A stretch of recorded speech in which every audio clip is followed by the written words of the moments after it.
Buenas noches a todos, bienvenidos a Betilel. Es para nosotros, para Dani, nuestro presidente, para mí y bueno, para todos los miembros de la comisión directiva y por supuesto para todos los miembros de la comunidad, es un gusto y un honor que podamos llevar adelante esta actividad y por supuesto un gusto y un honor el poder recibir a todos ustedes. Para muchos bienvenidos a casa, para otros bienvenidos a Betilel. Esta noche contamos con un panel, por supuesto me refiero a quienes me van a acompañar, de muy distinguidas personas, digamos de manera desinteresada y voluntaria se vinieron a poder compartir con nosotros este tema que vamos a desarrollar esta noche respecto de la comunidad judía y la Guerra de Malvinas.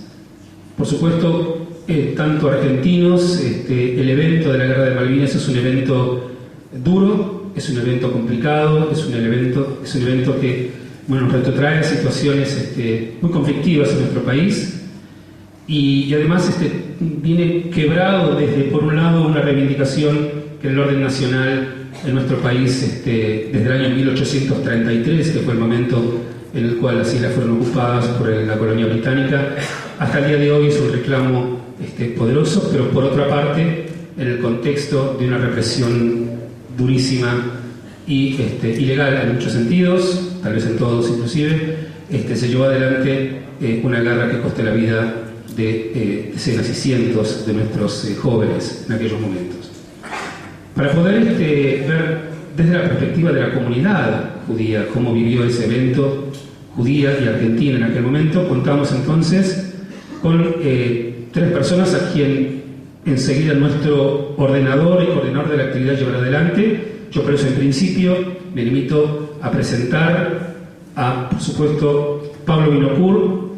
Primero, Pablo vamos a empezar desde lo más importante de todo hasta lo menos importante. Lo más importante es que él es de Betilel, fue parte de nuestro departamento de juventud, por supuesto, el bar mitzvah también lo hiciste acá.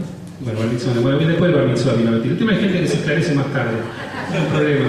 Pero bueno, no sé cuán válido será su bar mitzvah por haberlo hecho en otros lados, pero estuvo con nosotros durante muchísimos años, creció con nosotros, su familia y su bar mitzvah, y por supuesto él se casó aquí en Betilel.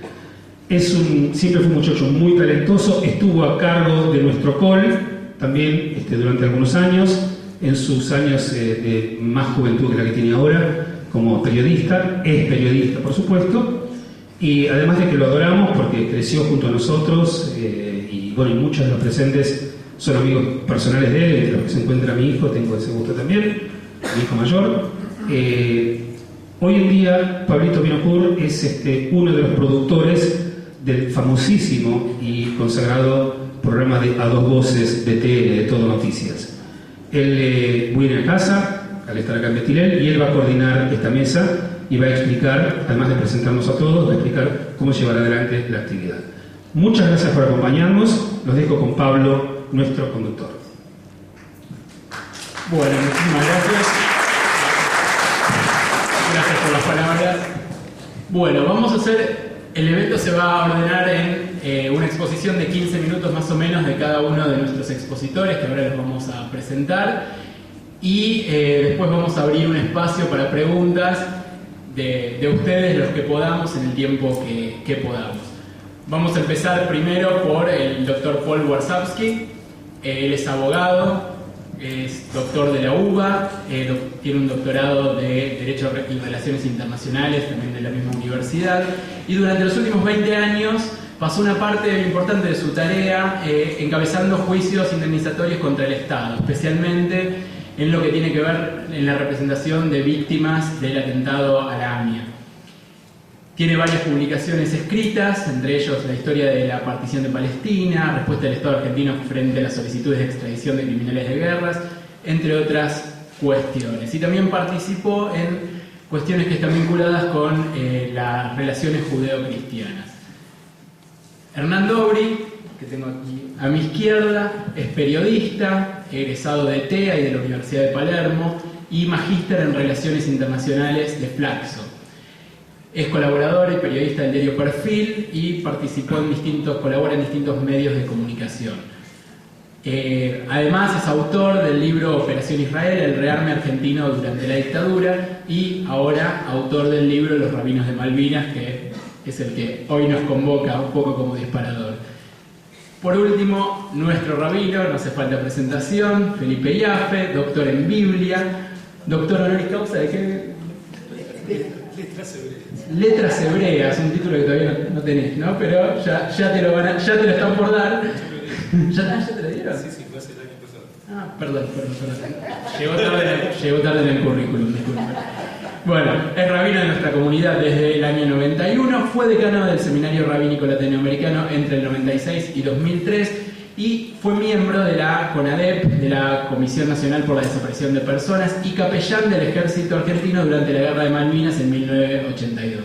Un poco de lo que vamos a hablar hoy es sobre cuál fue el rol de la comunidad judeo-argentina durante esa guerra, cuál fue el compromiso de la comunidad durante la guerra como corolario, pero también durante todo el proceso de reorganización nacional. Bueno, primero va a hablar el doctor Paul Barsawski, que nos va a explicar un poquito acerca de lo que fue la comunidad argentina frente a la guerra de Malvinas. Bien, buenas noches. Muchísimas gracias. Si yo tuviera que definir la guerra de Malvinas, diría que es un poco un resumen de las contradicciones argentinas. Permítanme que comience por aquí. Es decir, se trata de algo que para empezar, desde el punto de vista del derecho internacional, es de una ilegalidad flagrante. Vamos a ponernos por lo menos de acuerdo con esto.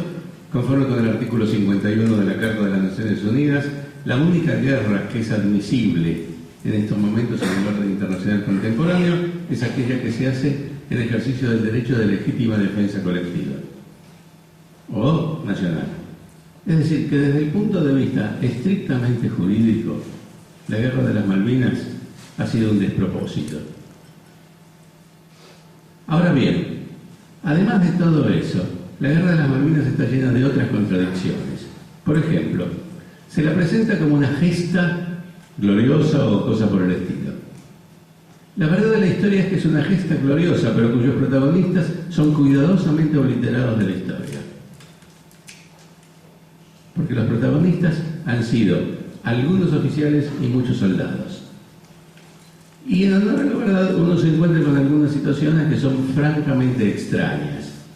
Por ejemplo, el regimiento que mejor combatió fue el 5 de Infantería de Marina, que tenía su sede en Río Grande. Fue el único al que los ingleses lo dejaron rendir con armas. Ustedes saben que eso parece que es en la simbología militar es sumamente importante. El comandante del Regimiento 5 de Infantería de Marina era un capitán de navío Robacio.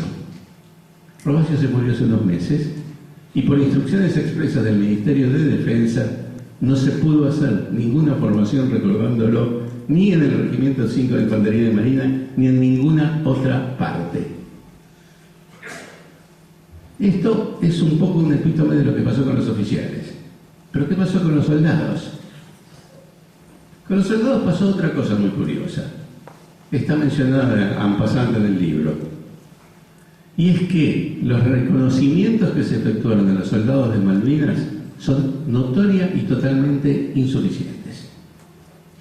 Hay dos leyes, no los voy a alcanzar demasiado con la problemática jurídica de esto, pero hay dos leyes básicas y, grosso modo, establecen el Teatro de Operaciones Malvinas y el Teatro de Operaciones del Atlántico Sur.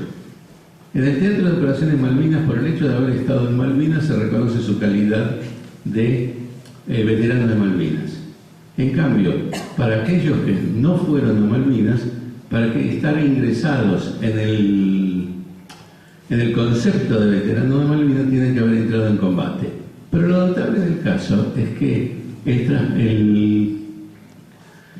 Teatro de Operaciones del Atlántico Sur termina en la línea de la costa de la Patagonia.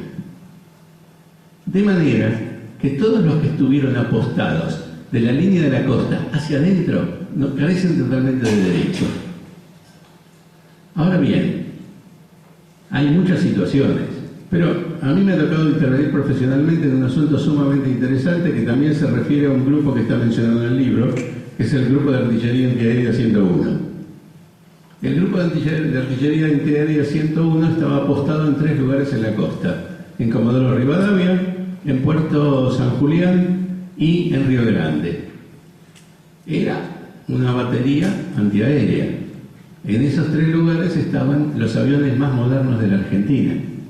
Se supone que uno no coloca los aviones más modernos de la Argentina en la línea de frente para que el enemigo lo haga bolsa. Bueno, a estos muchachos no les han reconocido el estatus de veteranos de Malvinas, cuando por la propia necesidad de los sistemas de armamentos de los que ellos tripulaban, evidentemente no podían estar sino donde estaban. Las historias de esto se podrían prolongar muchísimo, porque por supuesto todo en la Argentina, yo les diría que todo acontecimiento tiene normalmente por lo menos 2 vertientes. Por supuesto que hay un grupo de aprovechados que intentan aprovecharse de esto.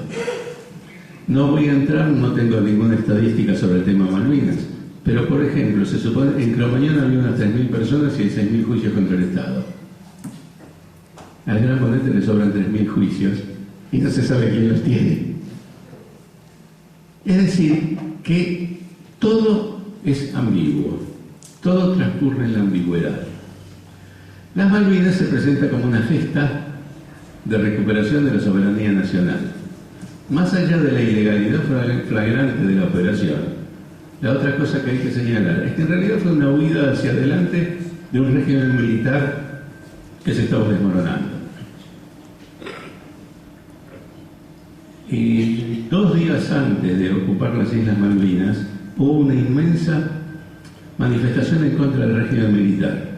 A 50 metros de donde yo estaba mataron a una persona. Los mismos que estaban siendo apaleados 2 días después concurrieron a la plaza a avivar al presidente de entonces.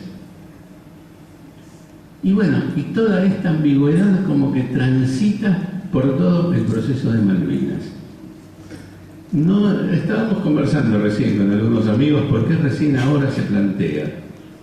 Yo pienso que la experiencia de quienes vivieron en Malvinas fue tan profunda que es comparable a la de la Shoah. La gente que pasó por la Shoah no empezó a hablar de la Shoah hasta la década del 60 y empezó a hablar en serio en la década del 70. Y la gente que estuvo en Malvinas, que fue maltratada, que sufrió toda especie de abusos, de ofensas personales, etc., ellos recién ahora están superando ese trauma. Por esta razón profesional que yo les dije, yo conozco personalmente a la gente que estuvo en el Grupo de Artillería Antiaérea 101. No hablan. Simplemente, ellos todavía no empezaron a hablar. Ahora, aquí por supuesto empieza lo judío, que empieza como una nota a pie de página y después termina siendo un par de capítulos muy importantes, sobre todo hoy a la noche. La nota a pie de página es que decididamente ser judío no ayudaba durante la época del proceso militar.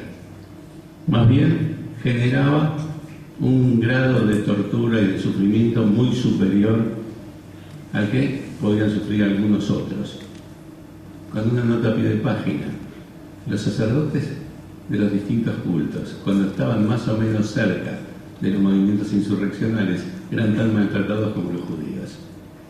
Y recién ahora se está empezando a poner de manifiesto que hubo una buena cantidad de sacerdotes que fueron asesinados por el régimen, empezando por Monseñor Angelelli, que era el obispo de La Rioja.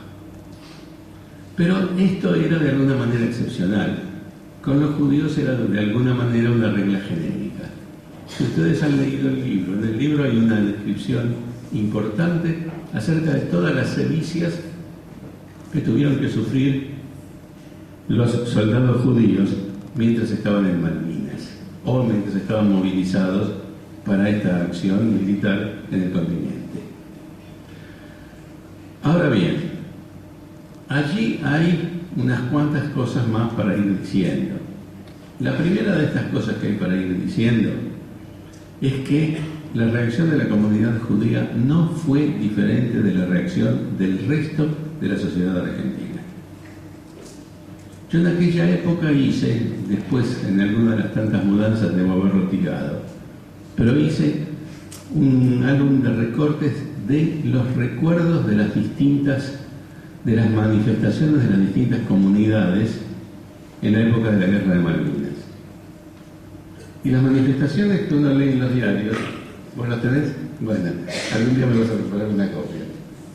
Y las manifestaciones de las distintas comunidades en la Guerra de Malvinas, a propósito de la Guerra de Malvinas, fueron virtualmente idénticas. La única que yo recuerde que fue un poquito diferente fue la de la masonería argentina. Claro, la masonería argentina es de rito inglés. Entonces todo lo que hizo fue expresar el deseo de paz, etcétera, etcétera, pero sin comprometerse con la campaña irredentista en la que se habían comprometido todas las colectividades.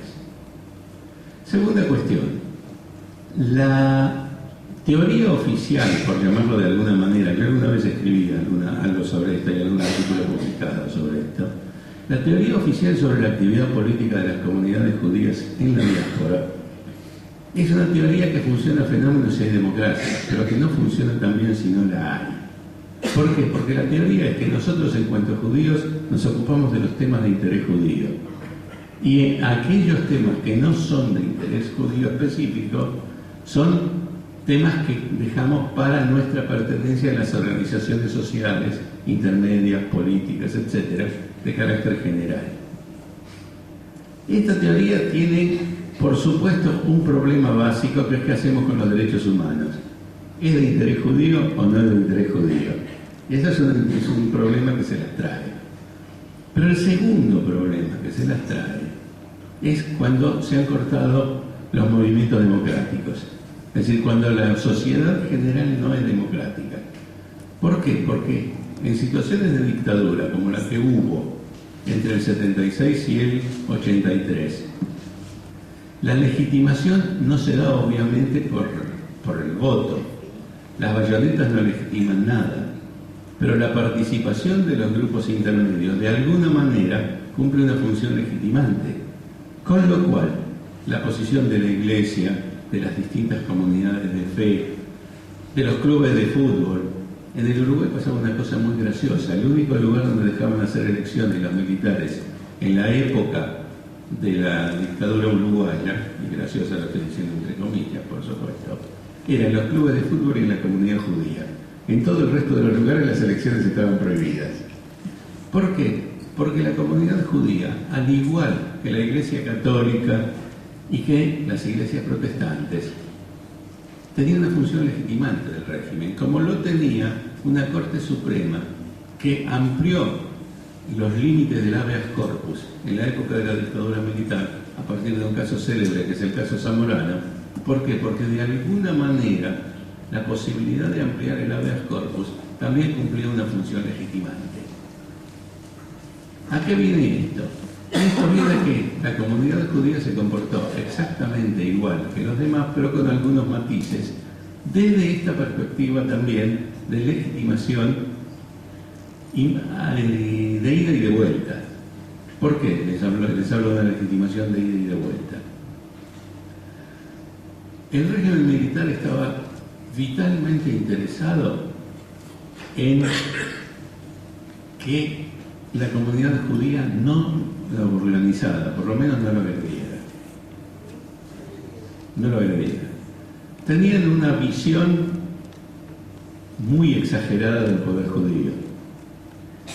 En el 1976 era embajador de Israel Rami Gad aquí. Y me acuerdo una vez de una conversación que también tiene algunas aristas que son francamente surrealistas. Porque me dice, Martínez de Oz, cuando se produjo el golpe de Estado, convocaba periódicamente a los embajadores de Estados Unidos, Alemania, Francia e Israel para darles un informe acerca de cómo iba la actividad económica. Y él no entendía por qué lo convocaban a él junto con Estados Unidos, Francia y Alemania, hasta que entendió que en la percepción de Martínez de Oz y de sus patrones, Israel y los judíos eran tan poderosos como Estados Unidos, Francia e Inglaterra. Por supuesto, esto me hace acordar un viejo chiste de alguien con quien trabajé y a quien quise mucho, que se llamó Mark Turkov, no sé quién de ustedes los conoció, que él decía que en realidad lo mejor es leer diarios antisemitas. Porque uno lee un diario judío y dice que se persiguen a judíos aquí, se los discrimina allí, se sufren de tal y tal cosa. Y uno toma un diario antisemita y que ve que los judíos son los dueños del comunismo, son los dueños del capitalismo, son los dueños de los medios de comunicación. Entonces es mucho más compensador leer un diario antisemita que leer un diario judío. Esto dicho, que tiene un cierto tono de sorna, tengo que decirles que además en la colectividad judía, y estoy entrando en mis últimos 3 minutos, yo soy un tipo disciplinado en cuanto a los tiempos tengo que decirles que en la comunidad judía también se planteó una dicotomía que es interesante de ver y que está insinuada en el libro. Y es que, mientras por un lado la DAIA mantuvo una cierta distancia, hubo otras entidades judías que no mantuvieron esa distancia con la gesta patriótica de recuperación nacional. La DAIA no reaccionó sino un mes más tarde, más o menos, una cosa por el estilo. Tendría que volver a mirar la fecha, pero por lo que me acuerdo, mientras que, por ejemplo, la Federación Sefaradí Latinoamericana, entonces encabezada por Rubén Beraja, se pasó con armas y bagajes al campo de los malvineros fanáticos. Y esos matices son matices que importan. ¿Por qué? Porque de cuando en cuando uno se encuentra con la acusación de que la comunidad judía no ha hecho esto o no ha hecho aquello. Pero hay que estar en esos zapatos también, ¿no? Y yo les diría que en lo que tiene que ver específicamente con el tema Malvinas, déjenme que les dé un ejemplo que no se refiere a Malvinas. Durante mucho tiempo se habló de la comunidad judía de Paraguay como el epítome del colaboracionismo con Stroessner. Pero resultó que cuando alguna vez lo conversé con algún dirigente judío paraguayo, me dijo: nosotros fuimos los únicos que no adherimos a la campaña para darle el mariscalato a Stroessner. Le dijimos que no era nuestro problema, que era un problema de todo el Paraguay. Entonces, en la Argentina misma, esa diferenciación entre un enfoque un poco más tranquilo y un enfoque totalmente malvinero, que era lo que tenía la FECELA, requería de un cierto valor, requería de una cierta muñeca política. Instalados hoy, a lo mejor no hay una gran diferencia. Pero déjenme que les explique. A mí me tocó, en suerte, junto con Jaime Barilco y con el entonces director de la Escuela Tarbut, Saverio Sabelinsky, negociar con el Ministerio de Educación por el tema de formación moral y cívica. Eso fue efectivamente en el 78. Y la primera vez que nos sentamos con los funcionarios del Ministerio, el subsecretario de Educación nos dijo: no se confundan. La de formación moral y cívica, que fue una tentativa de desviar toda la educación argentina de su cariz liberal histórico para meterla de prepo en el tomismo, esto viene de dicho viejo de la cúpula militar. Es decir, que esos matices que hoy son vistos como quizás de una importancia menor, en su momento representaban la exteriorización de cosas que se veían como muy importantes. Toda la historia de los rabinos de Malvinas es también una historia que demuestra una preocupación por el bienestar del soldado judío, que no es lo mismo que una preocupación por la gloriosa gesta. Es una cosa muy diferente. Muchas gracias, porque estaba teniendo frío.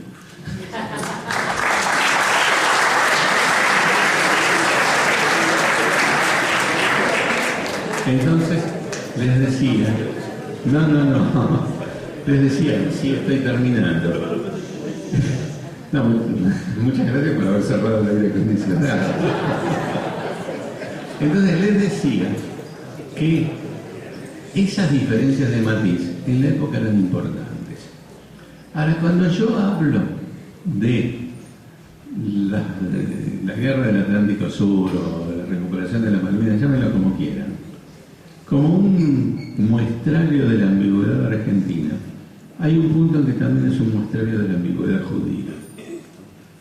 Fueron 5 rabinos, de los cuales 3 ortodoxos y 2 conservadores. Los 3 ortodoxos no reconocieron a los 2 conservadores como rabinos. ¿Es así, Felipe? Bien. Tampoco les preguntamos, ¿no? No, que uno no les preguntaba en términos generales. Lo último que uno debe hacer es preguntarle a un rabino. Aquellos de ustedes que hablan yiddish saben que hay un viejo dicho que dice Shaila Streif. ¿Saben lo que eso quiere decir? Cuando vamos a preguntarle al rabino si algún bicho que hemos sacrificado es kasher o no es kasher, siempre si lo preguntamos, la Shaila, la respuesta va a ser Streif. No sirve, no es adecuado al régimen. Entonces, mejor no preguntar, Felipe. Pero de cualquier manera, esta dicotomía también es una dicotomía, es una muestra de las divisiones judías. De pronto, de pronto no nos reconocemos entre nosotros. De pronto también en mitad de una guerra, que es la del Atlántico Sur, está ese desconocimiento de la alteridad, de que el otro no es solamente no judío, el otro también es mi hermano judío. Y eso también pasó en la Guerra de las Malvinas. Hoy, 30 años más tarde, creo yo que de cualquier manera el tema de lo que en francés se llama la fuite en avant, la huida hacia adelante, sigue siendo una característica argentina. Pero eso es harina de otro costal y no estamos aquí hoy a la noche para analizarlo. Muchas gracias.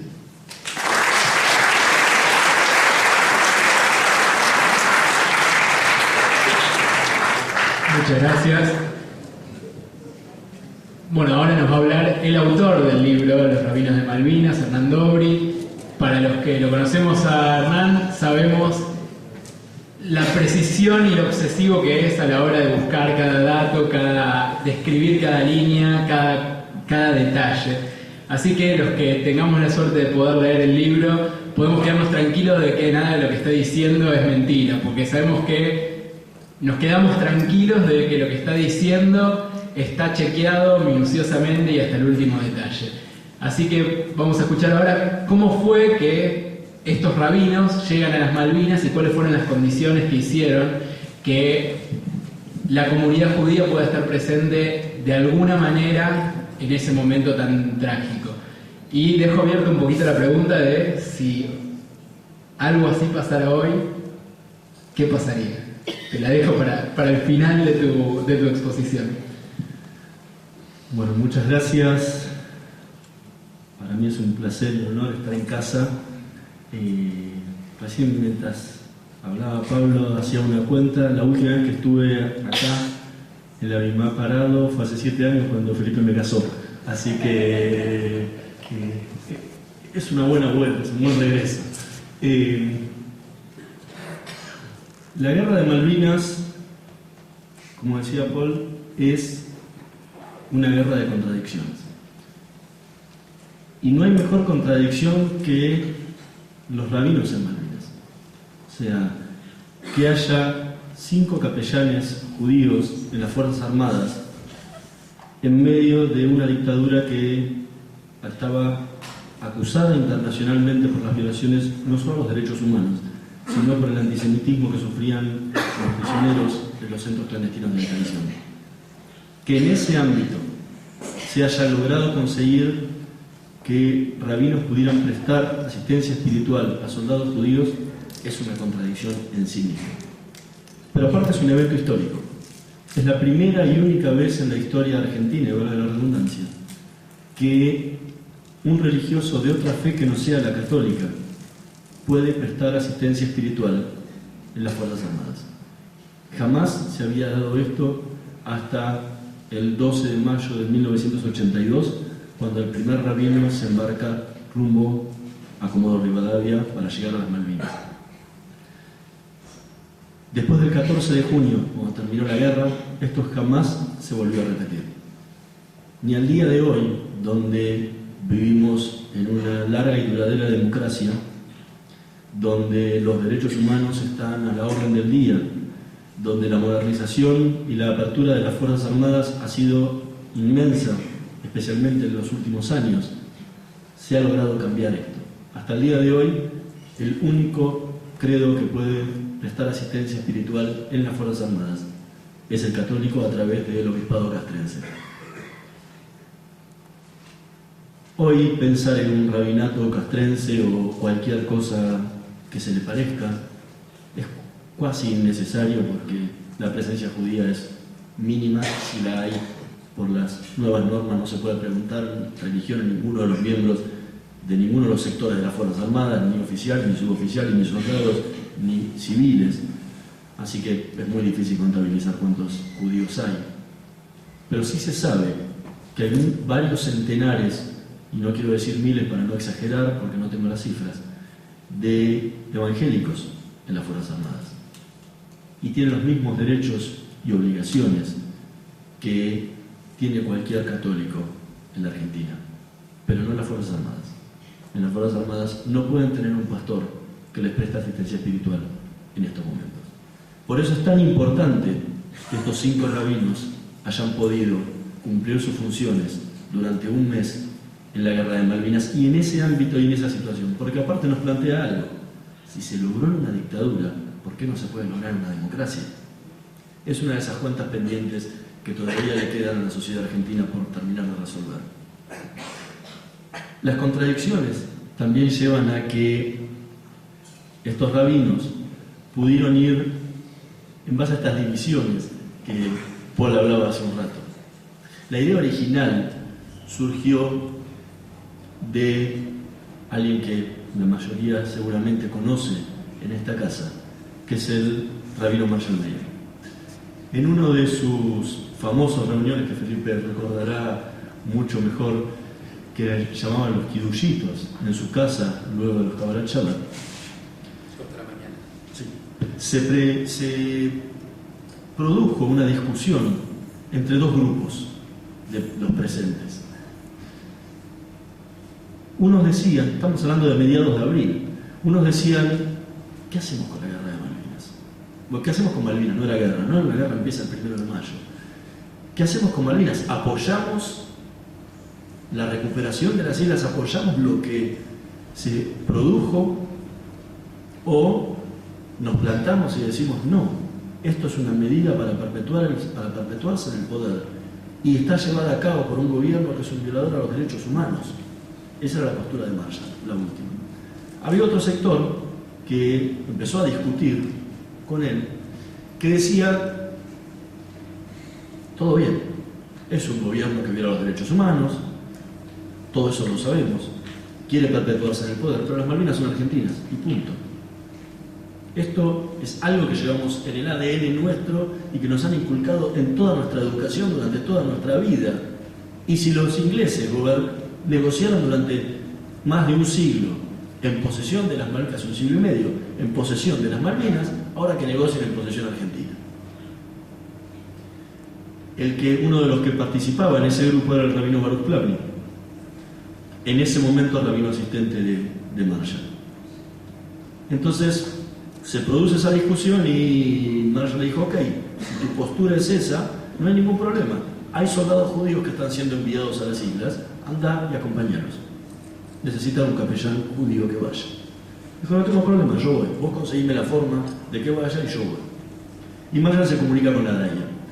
Y en la DAIA también había empezado a haber una cuestión de qué hacer paralelamente, porque tenía también una gran preocupación del antisemitismo que podían llegar a estar sufriendo los soldados judíos en ese ámbito.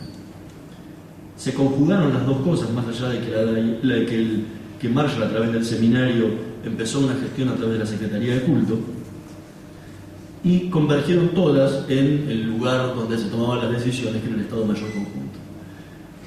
Al principio no les dieron demasiada bolilla, ¿sí? Le pelotearon el tema, se sorprendieron del pedido, no se lo esperaban. Y el pedido la cosa fue quedando. Estamos hablando siempre de dos guerras diferentes. La guerra de Malvinas, a mi parecer, hay que considerarla desde el 1 de mayo al 14 de junio. Desde el 2 de abril hasta el 30 de abril hay un periodo de negociaciones, no hay guerra. Es viene, no viene, qué pasa, qué no pasa. Entonces también durante ese tema hablar de enviar capellanes, enviar rabinos, tampoco era como muy pensado porque no esperaban la guerra, vaya uno a saber si la esperaban o no. Muy preparadas las cuestiones no estaban como si lo hubieran esperado demasiado. Pero el pedido empezó a tomar fuerza cuando empezaron los combates, después del 1 de mayo.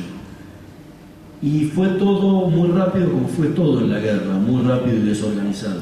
Al punto de que cuando la DAI hizo el pedido nuevamente, porque no tenía respuesta,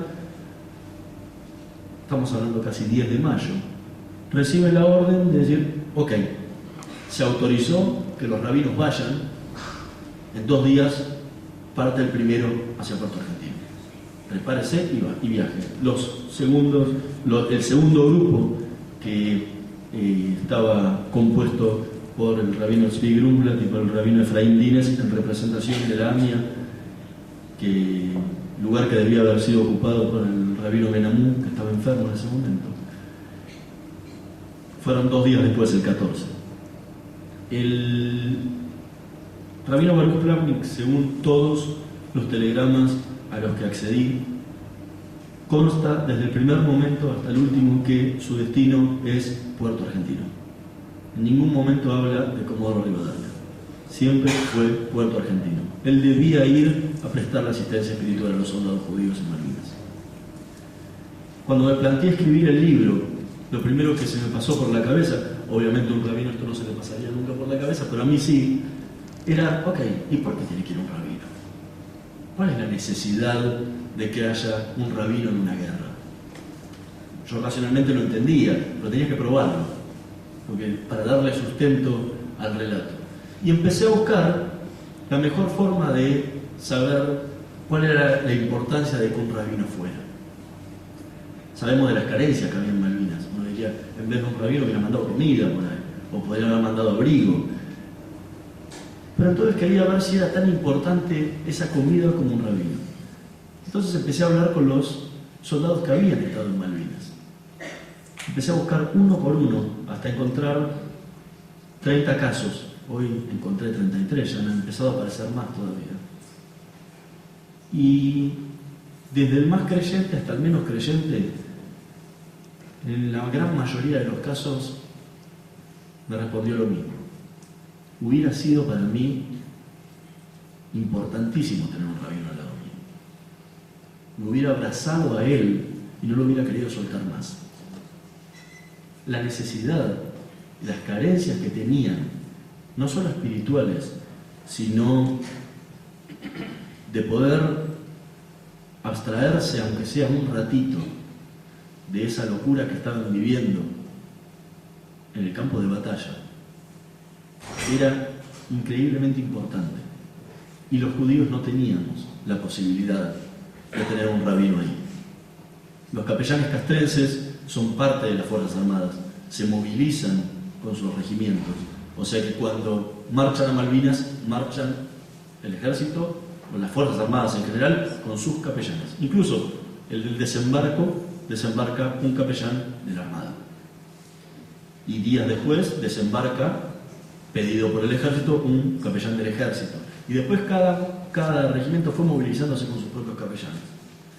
Pero claro, no había en esa época, y en la actual tampoco, la conciencia de que podía haber otro que también tenía esas mismas necesidades. Y eso es lo que pasó. Afortunadamente el Estado Mayor Conjunto le dijo que sí a la comunidad judía, y los rabinos fueron movilizados. Lamentablemente, el rabino Baruch Plavnik y quien lo iba a reemplazar fue el rabino Felipe Yaffe, jamás pudieron ir a Malvinas. Lo que le dijeron al rabino Baruch Plavnik, y se lo habían dicho antes a la Daya, pasa que estaba él en camino hacia Comodoro Rivadavia y nunca se enteró, era que el rabino no iba a poder cruzar en un avión de la Fuerza Aérea, porque el rabino era un civil y en los aviones de la Fuerza Aérea solamente cruzaban militares. Mis colegas que cubrieron el conflicto en las islas eran civiles y no cruzaron nadando, cruzaron en avión, y no cruzaron un avión de línea, cruzaron un avión de Fuerza Aérea. Ahí se plantean las primeras diferencias de quién era, cómo se consideraba un capellán rabino y cómo se consideraba a un capellán, o un capellán judío y a un capellán católico. El punto fue que ninguno de los rabinos pudo llegar a Malvinas por muchísimas razones que se hacen un poco largo por explicarlas ahora. Pero se quedaron en Comodoro Rivadavia. En Comodoro Rivadavia, en Río Gallegos, donde estuvieron los hermanos Grumblat en un reemplazo. Tzvi fue su hermano Natán, y Efraín Dínez quedó al final, como Plavnik tenía que quedar en Comodoro Rivadavia, fue trasladado a la zona de Trelew, Rawson y Puerto Madryn para cumplir las mismas funciones. Lo increíble fue poder escuchar de boca de los soldados que estuvieron en el continente, los que hoy comúnmente se los llaman los soldados movilizados,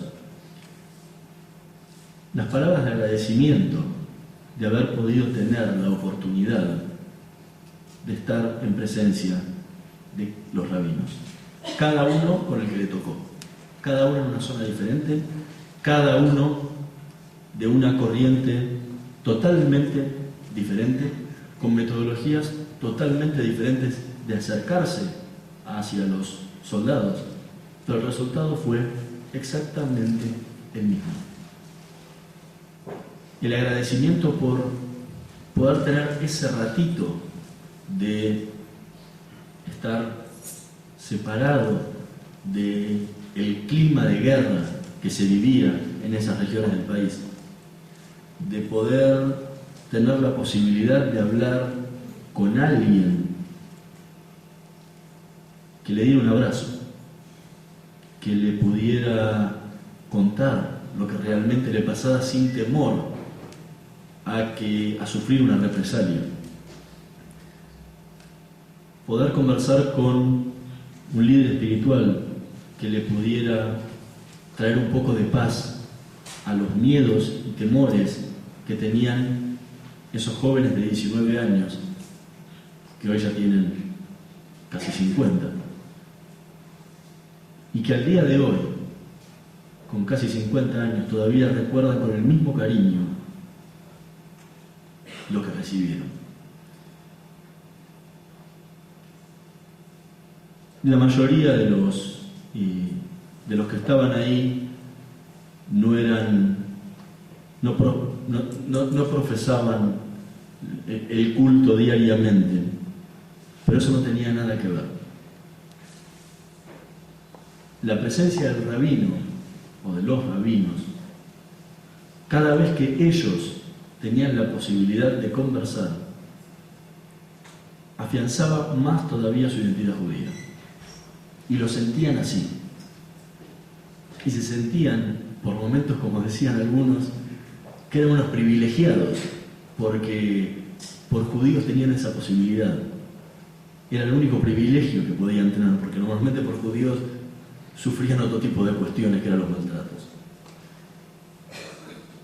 Por eso es tan importante el evento que se dio en la Guerra de Malvinas y que hoy se cumplen 30 años, y que durante 30 años fue olvidado.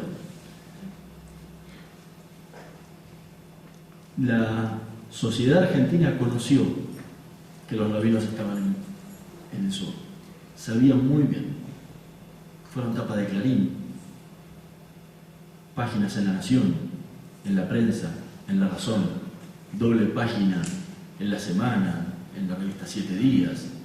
O sea, nadie puede contar y decir que no se enteró de que había un rabino en Malvinas, a no ser que no leyera ningún diario ni ninguna revista de la época. Pero en esa época se leían más diarios que ahora. Eso pasó, pero todo el mundo se olvidó. Y no es raro que se hayan olvidado. Y no es raro que se hayan olvidado porque de Malvinas se olvidó la sociedad argentina. Y especialmente de los civiles que participaron en la guerra de Malvinas. Los soldados eran civiles y han pagado el precio más caro de la derrota en Malvinas. Como me decían ellos por momentos, los militares los consideraban civiles y los gobiernos democráticos los consideraban militares. O sea, estábamos en medio de una disputa de la cual no teníamos nada que ver, pero éramos los más desprotegidos de todos. No teníamos ni una fuerza que nos amparara, ni una sociedad que nos ayudara. Estábamos en el medio de la nada. Y lamentablemente tampoco pudieron tener la ayuda en la guerra que tanto hubieran necesitado, por lo menos en el caso de los judíos. Afortunadamente, en el continente se pudo dar. Y fue una experiencia que Felipe ahora la va a explicar, por lo menos en primera persona, contada como él la vivió. Pero fue una experiencia única y lamentablemente irrepetible. Y lo importante que debería, por lo menos, quedar, para mí me gustaría que quedara como resumen del libro, es que la guerra haya servido para algo bueno. Y es para haber sentado un precedente de que haber tomado una medida como que los rabinos hayan ido a cumplir esas funciones en las Fuerzas Armadas sirva como un precedente, como les gusta decir a los abogados, siente jurisprudencia en la sociedad argentina y en el mundo político argentino para que esto vuelva a repetirse en periodos de paz, porque ojalá nunca más tengamos una guerra, pero por lo menos si nos tocara la mala suerte de volver a padecer una, estemos preparados y no tengamos que volver a improvisar, como pasó aquel 10 de mayo cuando el Estado Mayor conjunto le dijo a la DAIA, ok, que vayan los rabinos, y en 2 días hubo que preparar algo para lo que absolutamente nadie estaba preparado, ni las Fuerzas Armadas, ni la comunidad judía, nadie sabía qué hacer. Entonces, hoy en día que todavía tenemos la posibilidad de prepararnos y prestar ese servicio en época de paz, todavía tenemos la posibilidad de que eso se dé, por lo menos no para la fe judía, que no tiene esa presencia en las Fuerzas Armadas, pero sí para los demás credos que forman parte de la Argentina y que tienen los mismos derechos que todos los demás. Gracias.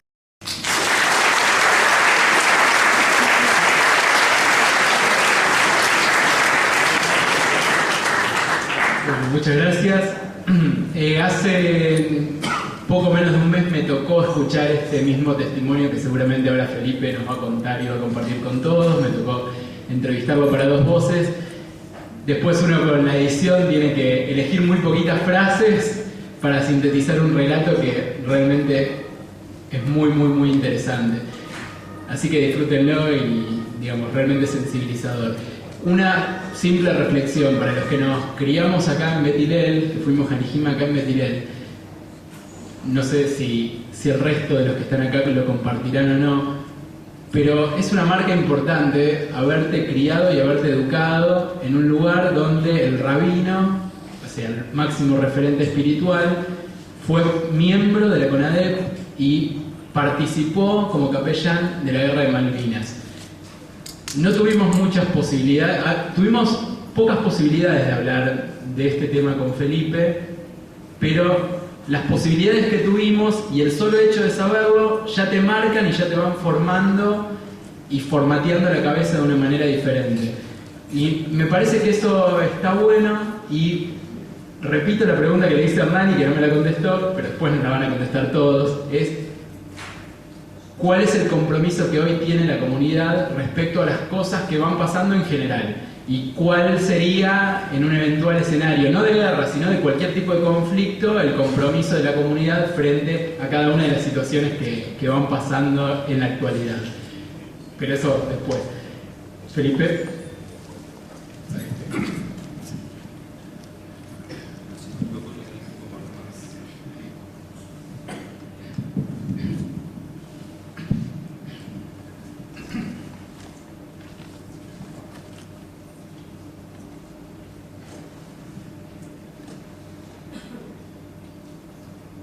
Esta va a ser una de las pocas oportunidades que yo hablo en mi propia comunidad y el mensaje no va a ser ni el de una prédica, ni tampoco como suele ser en las infinitas clases y conferencias que di en Beth Hillel desde su fundación hace ya 22 años, mucho tiempo. Esta es la primera vez que mi mensaje va a ser simplemente testimonial. Voy a hablar como un rabino que participó del evento de la Guerra de Malvinas y que lo que viví, que es lo que sentí y cómo me marcó ese evento. No voy a hacer un análisis de la guerra, no voy a hacer un análisis de la comunidad, no en esta oportunidad. Y este es un tema el cual marcó mi vida fuertemente y de la que en general, como Pablo recordó, Pablo también creció en Beth Hillel, como dice el himno de nuestro departamento de juventud, muy pocas veces yo hablé de este tema y me encanta que la posibilidad de poder hacerlo esta noche es en mi comunidad y eso me parece maravilloso. Hernán en un momento dado, Paul, cuando comenzó su exposición, en un momento mencionó las distintas posturas respecto de cómo se manejaba la comunidad y Hernán también luego desarrolló la idea de cómo encarar el tema de la guerra. Quiero comenzar con una anécdota nada más. Cuando estalla la guerra, yo era un joven rabino de 29 años recién cumplidos. Mi hijo mayor había nacido hacía 2 meses, nada más. Me acuerdo que apenas estalla la guerra, yo era rabino en Córdoba, les quiero decir en Córdoba, donde está el tercer cuerpo de ejército, su máxima autoridad militar era el Luciano Benjamín Menéndez. En aquel momento, Córdoba, años después, cuando forma parte de la CONADEP, se caracterizó por centros de detención terribles como La Perla, como La Ribera, donde, mucha muerte y mucho dolor y muchos otros lugares sucedieron. Recuerdo que una vez viene la gente de la DAI en Córdoba y me dice 2 representantes de alto rango del ejército van a venir al Kabbalat Shabbat el viernes que viene. La guerra ya había estallado y pasó exactamente lo que tanto Paul como Hernán dijeron. Había quienes me decían, esperamos que el mensaje de absoluta identificación con la causa argentina, donde todos apoyamos el tema de la liberación de las islas. Islas que están ocupadas por los británicos desde el año 1833 y que en momentos de mucha más fortaleza argentina nunca se les ocurrió aventurarse, o pocas veces, para ser más exactos de lo histórico, aventurarse a poder liberarlas desde el punto de vista militar. Yo había pasado 4 años en Israel, yo había vivido desde el año 77 hasta el año 80 en Israel y había escuchado claramente lo que había pasado en Argentina, más allá de mucho más de lo que se sabía en Argentina en la época de la dictadura, y sabía perfectamente, y yo entendía que el manotazo de lanzar una guerra militar era la última actitud de un gobierno legítimo y militar en aquel momento para tratar de reivindicar su actuación y generar buena legitimidad para poder continuar. La derrota de Malvinas era el último cachetazo para que el gobierno militar y el régimen tuviera que ser reemplazado por el democrático. Yo entendía eso y entonces se me presentó un dilema rabínico importante en aquel momento, era cómo encarar un mensaje de la prédica de ese Kabbalat Shabbat. Además, instituciones estaban convocadas especialmente por la visita de los jerarcas militares en aquel momento. Y yo recuerdo que yo tenía un dilema. Por supuesto, por un lado, la comunidad judía no se iba a levantar en aquel momento en contra de esa medida. Representábamos a la comunidad. Y recuerdo que yo pensé cómo podía armar mi prédica ese Kabbalat Shabbat. Seguramente hoy había las cosas mucho mejor. En aquel momento tenía 29 años. Pero se me ocurrió una idea. una idea pícara. Yo había decidido que no iba a hacer una arenga a favor de la guerra. No lo iba a hacer porque estaba en absoluto desacuerdo con eso. No lo iba a hacer. No iba a hacer una arenga a favor de la guerra. Entonces, más allá de lo que algunos dirigentes esperaban en aquel momento. Pero por otra parte no podíamos descolocar completamente a la comunidad frente a una situación en un régimen militar donde determinadas situaciones se estaban dando. Recuerdo que yo elegí, y esto lo traigo a nivel de anécdota, para mi prédica, no me voy a olvidar, trazar un paralelo entre el colonialismo británico en la tierra de Israel antes de la liberación de Israel, a partir de la actuación del Palmaj, ¿no es cierto?, y de la Haganah respecto de la opresión británica en aquel momento, y de la conquista de las islas a partir de los ingleses, y hacer un paralelo entre las dos cosas.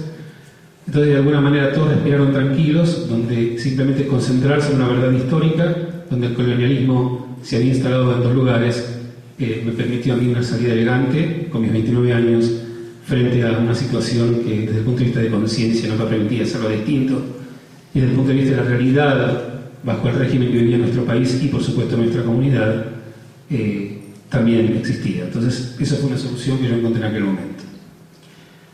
En cuanto al sur y en cuanto a Malvinas.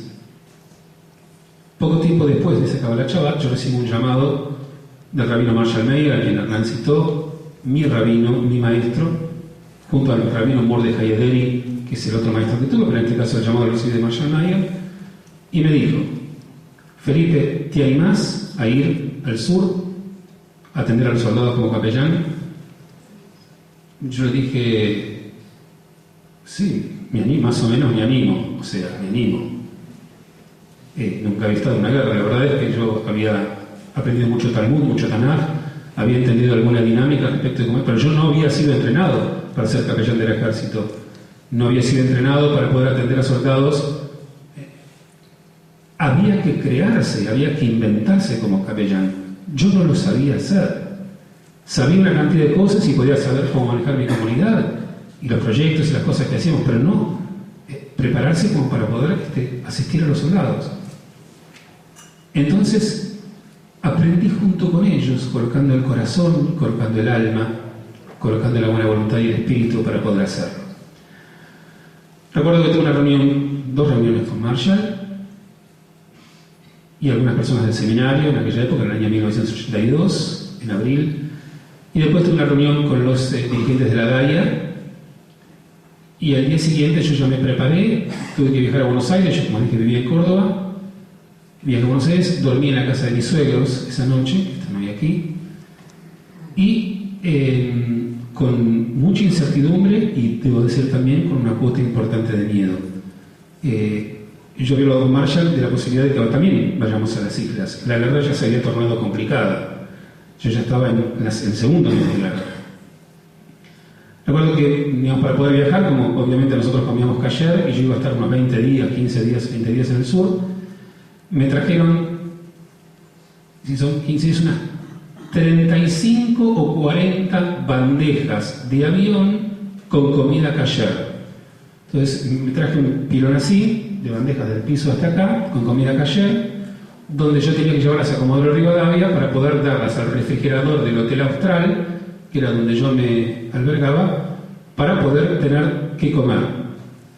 Entonces me trajeron las 40 bandejas, son 2 por día, son 10 días, son 30, 40 bandejas, y me subí a Aerolíneas Argentinas, y bueno, y viajé hacia Comodoro Rivadavia, con mi corazón, con mi esperanza y con mi ilusión de poder ser útil a quienes me necesitaban. Llego a Comodoro Rivadavia, y me están esperando en Comodoro Rivadavia el comandante coronel Esteban Solís, que era el comandante del cuerpo de ejército, apostó en ese lugar, que además está hoy aquí. El coronel Solís acompañándonos, y vino también el mayor González, que era quien iba a ser la persona que me iba a llevar con el coche a distintos lugares. Fuimos al Hotel Austral, y a la mañana siguiente, luego de las bienvenidas, me acuerdo que hice un chiste. Yo nunca había estado en la Patagonia en aquel momento, me acuerdo que hice un chiste medio infantil, dije: estoy en las tierras de Patoruzú. Cuando era chico yo leía mucho el revistista de Patoruzú, y me Sí, la verdad que esta es una tienda de Patruso. Y bueno, llego básicamente al hotel. Me dieron una tarjeta, que yo la puse en mi solapa, una tarjeta azul, con el sello del ejército, y el coronel Solís le informa al mayor González y le dice: su rango es de capellán del ejército y así debe ser tratado. El trato que yo recibí en Comodoro Rivadavia fue un trato magnífico, eso lo tengo que decir, de lo personal, más allá de las verdades y los horrores que se cuentan frente a lo que ocurrió en las islas. Llego al hotel y a la mañana siguiente, a las 7:30 de la mañana, el mayor González viene con su camión y me busca para empezar el trabajo con los soldados. Esto yo lo quiero recalcar fuertemente porque lo triste que menciona Hernán es que, por supuesto que los soldados que estuvieron en Malvinas, por lo terrible que vivieron ellos, necesitaban desesperadamente la presencia de un rabino y no lo tuvieron. Y esa historia no se puede maquillar y no se puede cambiar. No lo tuvieron. Y fue trágico que no lo hayan tenido. Si nosotros decidíamos que nos íbamos al sur de verdad, con nuestra juventud y con nuestros bríos, y tendríamos que haber ido a Malvinas. No hay ninguna duda. A poder ayudar y a compartir con ellos la suerte que estaban corriendo. Pero todos aquellos decenas de soldados que estaban por viajar y que ninguno de ellos sabía si iba a viajar o no, era como una ruleta rusa. Esos soldados que estuvieron en el continente, que por supuesto no vivieron los niveles de tragedia que vivieron los de las islas, también vivían una tragedia personal. No solamente es tragedia aquella que se dibuja como la del extremo. Hay tragedias que sin llegar al extremo son tragedias en sí, y los dolores son dolores que carcomen el alma. Voy a contar de los muchos encuentros que tuve con los grupos de soldados, uno solo a nivel de símbolo.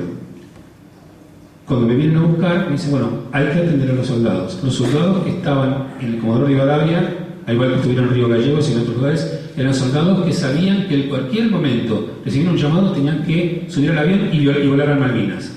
Ya en mi tiempo ellos sabían que una proporción importante de los aviones, por el círculo, digamos, de defensa, no una defensa, digamos, antiaéreo que habían formado los británicos, que ya habían comenzado a instalarse en las islas o acercarse a las islas, no recuerdo el dato militar exacto, los bajaban, o sea, muchos aviones no llegaban justamente por ese motivo.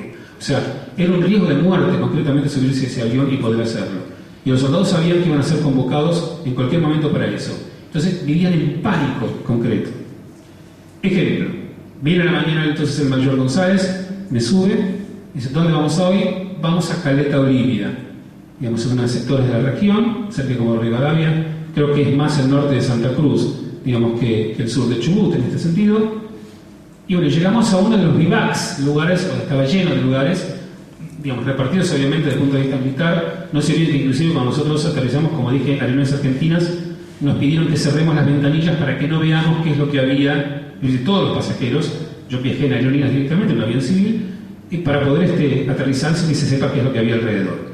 Llegamos entonces, el mayor González me lleva hasta uno de los asentamientos militares. Ahí había unos 200 o 300 soldados, y yo estoy ahí con mi dubón azul,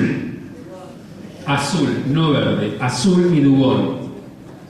Si yo hubiese sabido que me iba a tocar esto, me compraba uno verde, pero había estado en Israel hace un par de años, en realidad menos, había estado en Israel hace 4 meses y me había comprado un dubón azul. Por eso las fotos que quedan, que aparecen en algunos diarios, están todos los chicos con dubé, llamaban los soldados a los duboní. Los duboní eran verdes y yo estoy parado ahí, abrazado con ellos, azul. ¿No es cierto? Entonces me acuerdo que llego ahí, entonces el mayor González habla con los comandantes que estaban en ese lugar, no se para y grita, ¡firmes! Se ponen todos firmes y dice, todos los que son judíos, que vayan para adelante. Así, textual. Yo había mucha gente ahí, muchos comandantes, yo escuché los que son judíos, bueno, todavía no son judíos. Y se separan en ese lugar unos 40 muchachos, entre 30 y 40 muchachos. Y ahora, soy el capellán. Tengo que asistir. ¿Dónde están los libros? O sea, ¿cómo hago? Fue una de las experiencias más... es terrible decir esto desde la tragedia de lo que significó la guerra. pero desde mi formación personal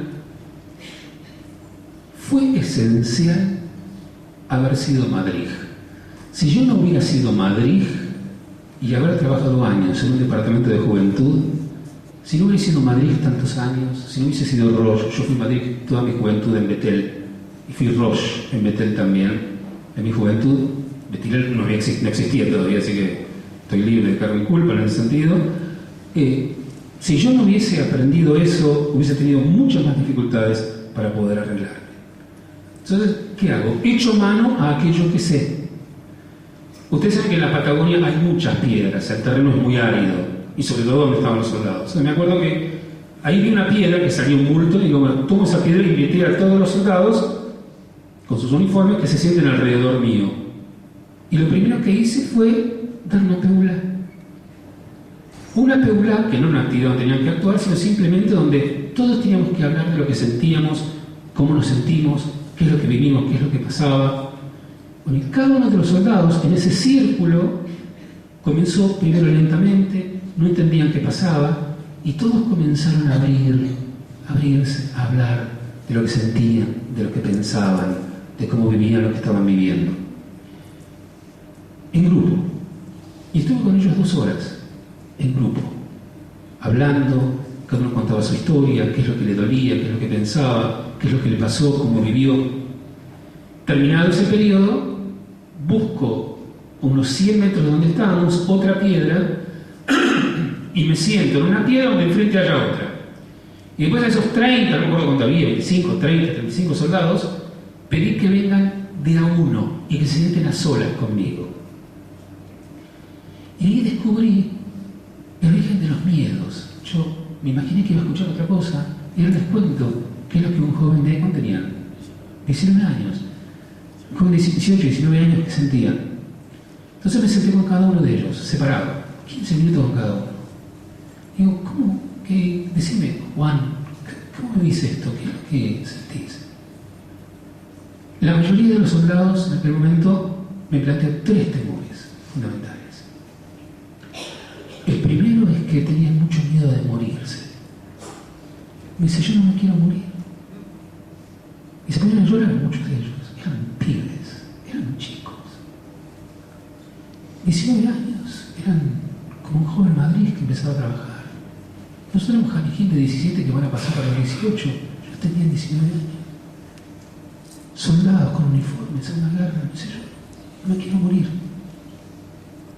No me quiero morir. El segundo dilema que ellos tenían, escuchen esto, es: si yo llego a morir, mis padres se van a destrozar. Y sentían paura por qué es lo que iba a ocurrir con sus padres si ellos se morían, si a ellos les pasaba algo, qué es lo que pasaba con sus padres. La idea de imaginarse una madre cuyo hijo se murió en la guerra y que ese hijo era él, era atroz para ellos. Yo encontré en la mayoría este sentimiento. Y el tercer terrible miedo que tenían, 19 años, es que porque ellos están en el sur de la guerra, la novia que dejaron en Buenos Aires los puede dejar a ellos. Temían que otro se agarre a la novia mientras estaban en Buenos Aires, ellos estaban en el sur. O sea, el temor terrible de ser dejados por la novia. Que venga otro muchacho, me va a esperar, me bancará. Tienen 19 años, ¿cuántos años podrían haber estado con una piba? Como para que el vínculo... Y ellos tenían pavura de que la novia los deje. En el fragor y el terror de la guerra y la incertidumbre de la vida y la muerte estaban los padres y la novia. Las palabras y los diálogos con ellos fueron perlas para mí. Simplemente el corazón abierto de ellos me permitió a mí abrir el mío, y como si hubiese estudiado 1000 años esto, mi corazón fluir y desde el alma, hablar desde el alma.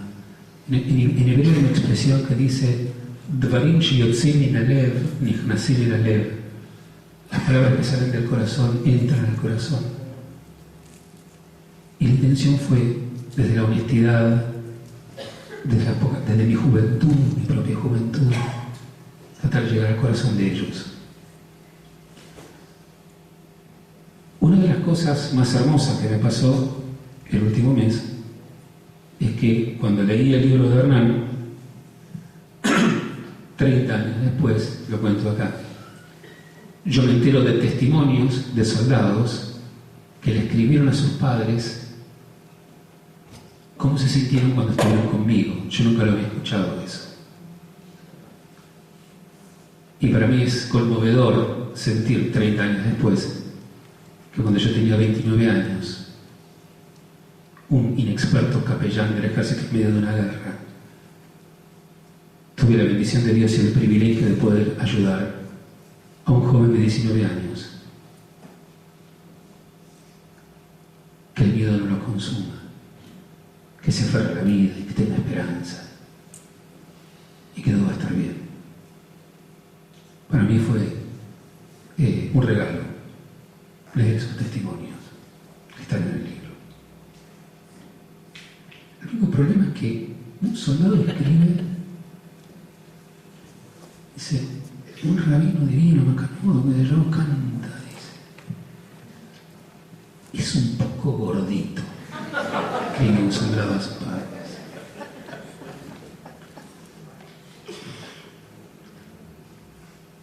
Yo creo que era un tipo con anteojos, el soldado, ese era medio miope, me parece, ¿no? Que era así.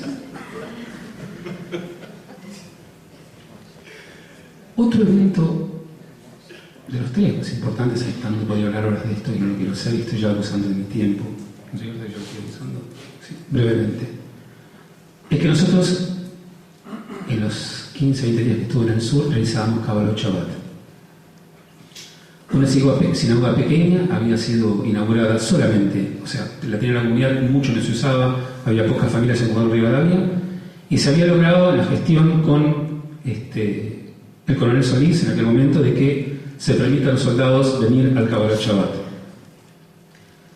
Los soldados venían al Kabbalot Shabbat y logramos hacer también una Abdalá. Cuando terminó hicimos Shabbat a la mañana porque aprovechamos para que los miembros de Comodoro Rivadavia, los miembros de la comunidad judía también pudieran participar junto con los soldados. Y después cuando terminó Shabbat hicimos un tercer servicio, que es un servicio de Abdalá. Lo hicimos los dos Shabbatot que me tocó en el medio, mi periodo. Y esa Abdalá, igual que ese Kabbalat Shabbat, lo digo con amor por todo lo que hago, por Córdoba, por todo lo que hacemos en Beit Hillel, son los dos eventos religiosos más intensos que yo tuve en mi vida. Tener frente a mí a 80 soldados, todos ellos con miedo de morirse, que en cualquier momento iban a ser convocados, y sentir la responsabilidad de tener que hablarles a ellos en una prédica.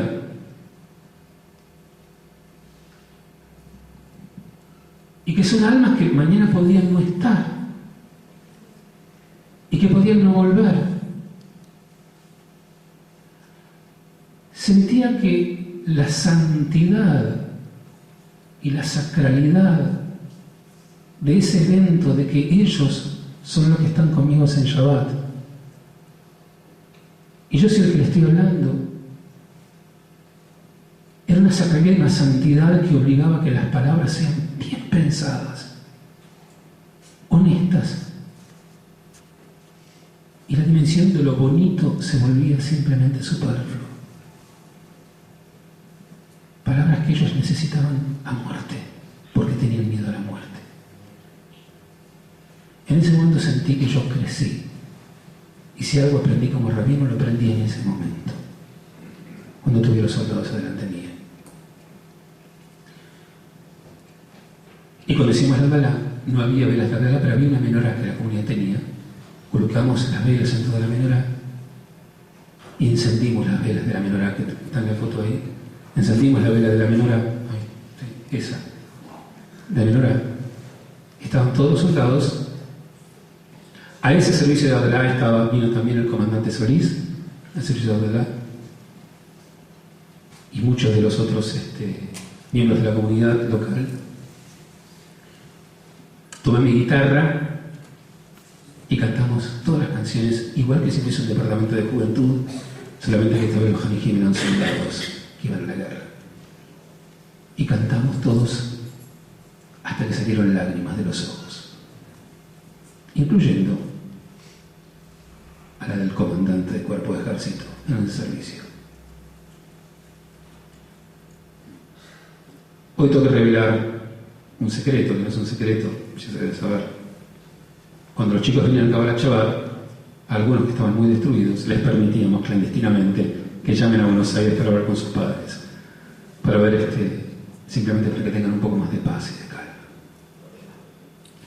El tercer y último pilar que quiero compartir con ustedes, para que después haya tiempo para las preguntas, yo sé que te recontra lo recibo, es que ya cuando llegué yo, digamos, las autoridades militares habían logrado abrir a los hospitales de los heridos para que yo pueda asistirlos, para que el rabino pueda asistirlos. Yo no sé si eso se había podido hacer antes, me parece que no habían podido hacer antes. Bueno, cuando yo llegué ya, entonces tuve la posibilidad de ir a los hospitales de ejército, de aeronáutica y de marina y a ver a los heridos. Me vino a buscar el coronel González, el mayor González. Cuando llega al pabellón donde habrá habido unos 10, 12 soldados, uno de los pabellones, se para y de vuelta.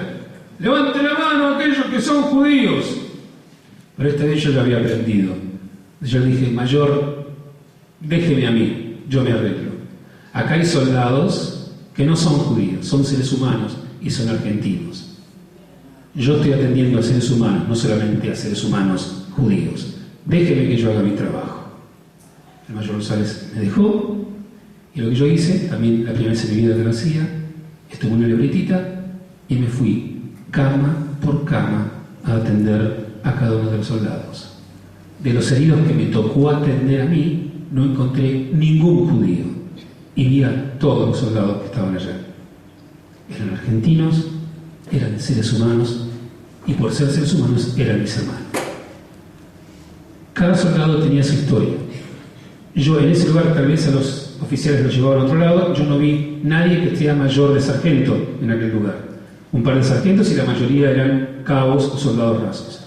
La mayoría de corrientes, de los que me tocó ver a mí, por lo menos, o de otros lugares, de otras provincias. El 50%, estoy trayendo una cifra no científica y no estadística, es de lo que yo recuerdo. El 50% de los soldados heridos que yo vi en ese pabellón y en otro, y en los otros hospitales en la aeronáutica, sobre todo los soldados, por supuesto, de ejército, el 50% tenían pie de trinchera. Pie de trinchera significa los pies congelados como pelotas. Muchos de ellos, simplemente por lo que después se supo, tenían pésimo pertrechaje para poder sostener los climas de Malvinas, estaban los pies al aire, muchos de ellos iban a poder recuperar su pie del descongelamiento, algunos no. Había algunos soldados que no tenían manos porque les había estallado en las manos el arma. Recuerdo que uno había sido operado, básicamente las manos, no tenía manos, tenía esquirlas en la cara, le había estallado en aquel momento su arma, un artefacto explosivo, y cuando hablaba con cada uno de ellos, cómo se sentían, cómo estaban, qué sé yo, ¿qué es lo que necesitas? Si por favor me puede conseguir un calzoncillo, rabino, cigarrillos, chocolate, y si por favor puedo escribir algunas líneas y cuando vuelva a Buenos Aires, si me lo puede mandar a mi familia o pegar un llamadito a mi familia. Cada uno de ellos tenía una historia, todos jovencitos, los pies congelados, las manos cortadas, muchos de ellos, historias de dolor y de desgarro, y la mayoría de ellos todavía sin entender qué pasó. Sin entender qué pasó. Yo tomé todos esos teléfonos que junté de los soldados que atendían en los distintos lugares que me llevaban en cada uno de los días que estuve, de los heridos. Cuando me encontraba a la noche, le transmitía al coronel Solís qué es lo que cada soldado me había pedido: cigarrillo, ropas. Yo me acuerdo que le planteé en aquel momento, tal vez el coronel usted lo recuerde, que digamos en Buenos Aires se sabía que se había hecho una campaña muy fuerte para la búsqueda de ropas y qué sé yo. No entendía dónde estaba esa ropa. Sí, la verdad que yo me acuerdo, como yo fui segundo, parte de lo que pasaba en Buenos Aires o lo que pasaba en el resto del país yo lo conocía. Y se habían juntado toneladas y cantidades de ropa donde el pueblo argentino donó para los soldados del sur. No entendía cómo necesitaban calzoncillos, cómo necesitaban una camiseta. No lo entendía. Como ninguno se lo puede entender a esa guerra. Finalmente, la guerra, yo volví a Buenos Aires un par de días antes de que termine, volví a Buenos Aires y lo primero que hice antes de llegar, saludé a mi familia. Todavía me acuerdo que llegué a Buenos Aires, yo vivía en Córdoba, como les dije, fui a la casa de mis suegros y abrí la puerta de mi mujer y estaba con mi bebé, con mi hijo Martín, que tenía 2 meses en aquel momento. Y lo primero que hice fue sentarme, tuve una tarde completa y llamar a todos los teléfonos que había recibido para hablar con los padres de los chicos que me habían pedido. Hice tratar de llegar las cartas que había recibido. Y después en Córdoba, la mayoría no eran de mi provincia, pero tuve la posibilidad en los años que vinieron, 2 o 3 soldados que había visto en el sur se acercaron a la comunidad y los vi. Después a los demás no los vi nunca más. Esta es mi historia. Muy acortada y muy resumida para que quepa en este encuentro. La guerra de Malvinas fue una guerra horrenda. Los soldados no eran simplemente soldados, eran jóvenes y chicos, igual que muchos de nuestros maniquí. Tenían miedo a la muerte, tenían miedo a lo que le pudiera pasar a sus padres y a sus novias. El tiempo pasó. La guerra es terrible. La guerra es terrible. Pero si yo puedo contribuir algo con el pueblo judío, mucho de lo que puedo contribuir lo aprendí junto a ellos. Si yo pude, con una gotita, hacer que su vida sea un poco más tranquila, ellos me enseñaron a mí a ponerme los pantalones largos como rabino. Y por ello estoy inmensamente agradecido. Ojalá que nunca más nadie tenga que madurar y crecer por una experiencia de estas características. Ojalá que hayamos aprendido. Ojalá que sí. Muchas gracias.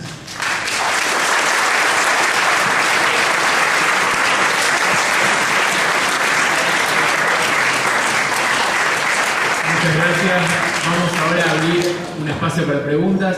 Antes voy a hacer una chiquitita yo, que es cuando lo entrevisté a Felipe para este documental de A Dos Voces, uno enseguida puede, cuando está un programa al aire, enseguida empieza a ver repercusiones en Twitter, que es una herramienta que no sé cuántos usarán acá, pero enseguida la gente empieza a opinar sobre cosas que están pasando en el programa. Y una frase que generó mucha polémica fue algo que hoy Felipe repitió, que dijo, estos eran soldados, pero eran chicos. Y algunos soldados o miembros de agrupaciones de soldados decían, no éramos chicos, éramos héroes. Y acá viene un debate que me gustaría preguntarles a ellos dos, ¿eran chicos o eran héroes? ¿Quién arranca?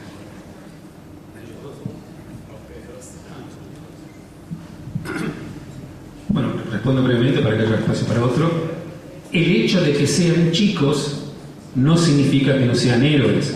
O sea, no son dos conceptos que se contradicen. De todas maneras, no quiero entrar en el detallismo de qué sería una dimensión heroica de algo.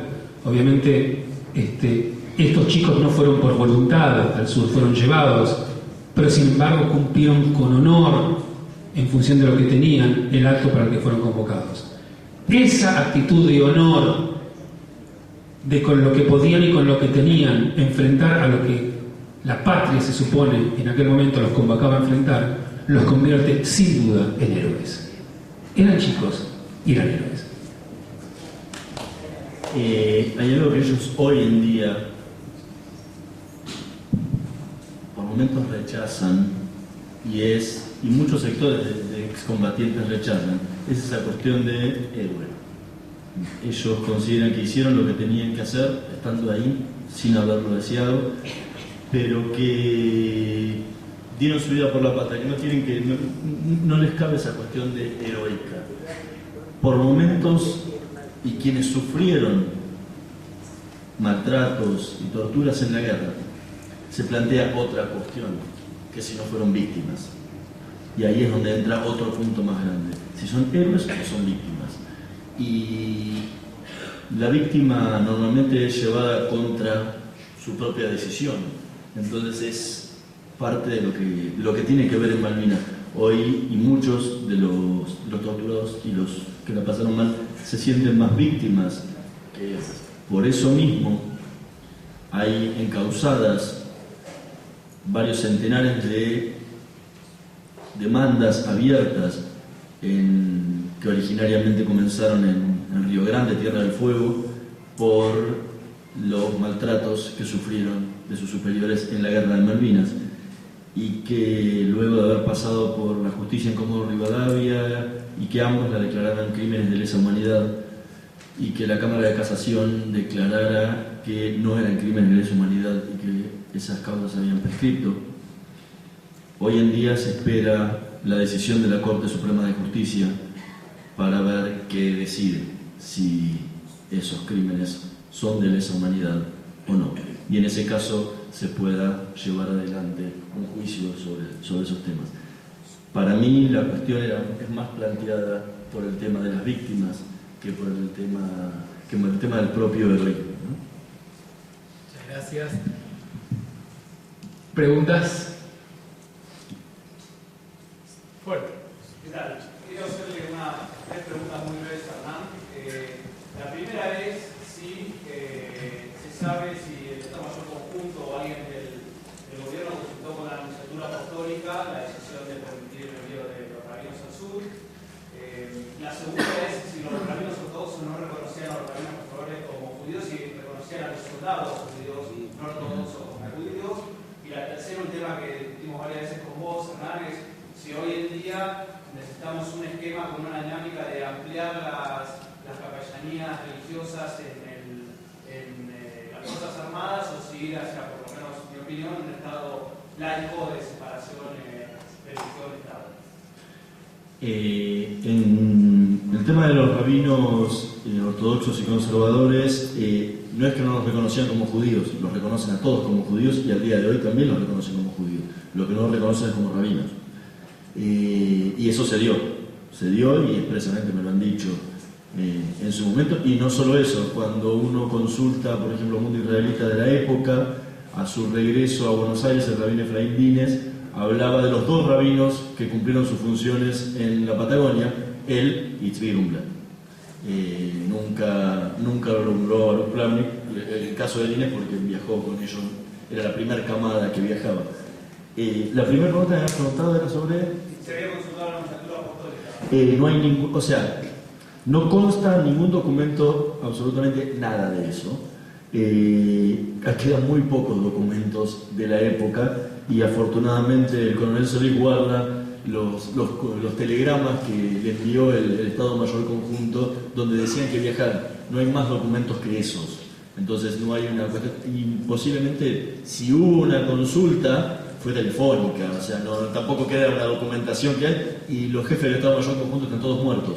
Entonces tampoco se les puede consultar a ellos y lo mismo la Nunciatura también. Entonces es bastante complejo rearmar esta historia que se rearmó con 133 entrevistas más que con documentos. O sea, esto es personal. La tercera pregunta. Es una cuestión que se plantea, yo se la planteé al Ministerio de Defensa hace unas semanas. ¿Qué hacer? Hubo dos intentos de crear un rabinato castrense.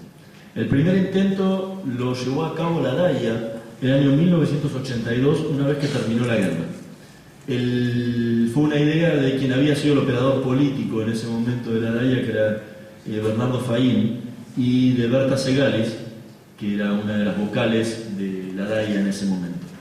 Lo hicieron por su cuenta. Cuando llegaron a hablar con el obispo castrense en ese momento, que era el Monseñor Medina, y ellos le dijeron que no había problema, que lo plantearan ante el Ministerio de Defensa, pero cuando lo plantearon en la comisión directiva de DAIA le dijeron, dejen todo esto de lado.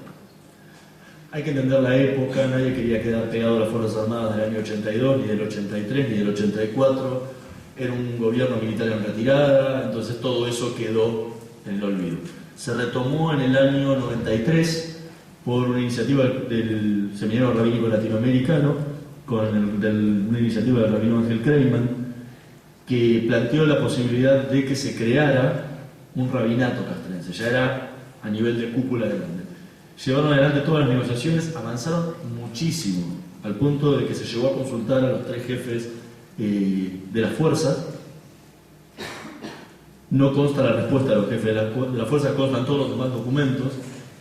Y finalmente el caso Carrasco del año 94 dio por tierra con el servicio militar obligatorio, con lo cual la presencia judía en las Fuerzas Armadas casi desapareció y las cuestiones presupuestarias de las Fuerzas Armadas también decayeron muchísimo, entonces todo eso quedó en el olvido para la comunidad judía y para todos los demás credos. La postura hoy, cuando yo consulté, la respuesta fue: mira, nuestra decisión hoy, si tuviéramos que tomar este tema, es eliminar absolutamente todo, que no haya ninguna fe religiosa prestando servicios, o sea, asistencia espiritual en las Fuerzas Armadas. Si cada uno quiere, que vaya a donde más le guste. El problema que me decían es que terminar con el obispado castrense es terminar con un obispado. Y no es una capellanía, es un obispado. Y terminar con un obispado, que puede ser decisión del Estado, es pelearse con el Vaticano muy fuerte. Y es una guerra que en este momento el gobierno nacional no quiere dar. Las relaciones con el Vaticano son muy malas y no quieren dar esa pelea en este momento. Pero si ellos tuvieran que tomar una decisión, sería de eliminarla, más que de sumar a las demás credos a que hoy en día formen parte de las Fuerzas Armadas. Pero bueno, los tiempos actuales no permiten en este momento. Se analizó en la época de Basioto, pero no quedó más que en eso. Permitiendo una observación.